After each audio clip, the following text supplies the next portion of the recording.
Hi, class. Sorry for not posting a video last week. I didn't get any complaints, so I'm not too sure if anyone missed me.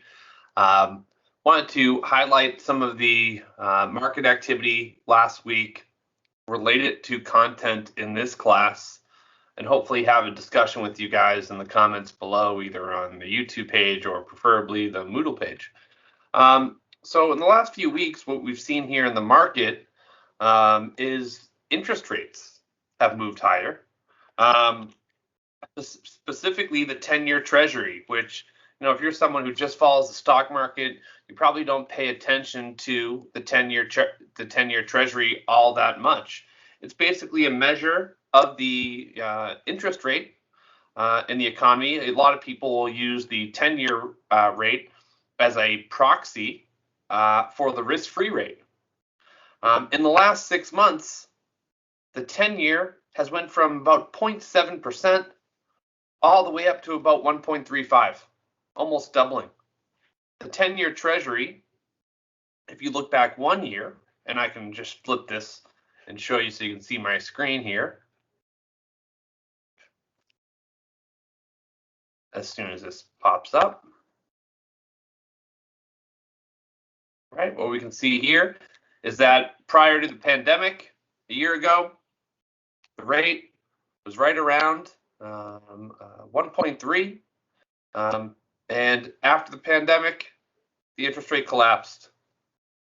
Now that we see the road to recovery, at least on the horizon, interest rates are rising up in advance of that. We're also seeing oil prices rise up in advance of that. We're also seeing banks starting to outperform. There are certain, let's call them, gravitational pulls on the market that if you don't study the market long enough or deep enough, you just miss this big picture stuff. If you were holding any assets in a portfolio that were on the growthy side, they got completely crushed today, right? Assets on the growth side got crushed today. If you owned the stock of Alibaba, some of these casino stocks, high-flying tech stocks, speculative assets, Bitcoin, right? Down big time today. Part of this is related to the interest rate environment. If you look back at 2017, what happened to Bitcoin when it collapsed, what was happening? Interest rates were rising. Interest rates rising increases the value of our currency relative to other assets, specifically other currencies. But rising interest rates, you break out the calculator right here. Oh, that's not my calculator yet. I have to go into the app. Break out the calculator here.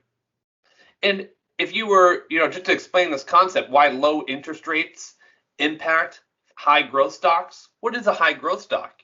It's something that has little value today and expected to have a high value in the future. Well, if we discount that fast growing future asset at a higher rate, meaning we apply a higher interest rate environment to it, it's going to be worth less. If I divide 100 and I discount it by 5%, the real function of that is 100 divided by 1.05. And 100 divided by 1.05, that should be right around 0.95%, but I'm going to go through the motions here. 95, 23. I think the screen's inverted, so you might not even be able to see it. But trust me, it comes out to 95, 23. Now, if we assume, what is that interest rate? That interest rate is just a representative of A, environment, B, risk. If we lower that interest rate from 5% to 2%, right, and effectively lowering the interest rate, 100 divided by 1.02, we get 98.03, significantly higher than 95. So, that math right there is a really great example of how interest rates affect long-term growth assets. Now, a lot of this could be a temporary correction. Interest rates might not continue to go up. They could certainly take a pause here, allowing growth stocks to rally.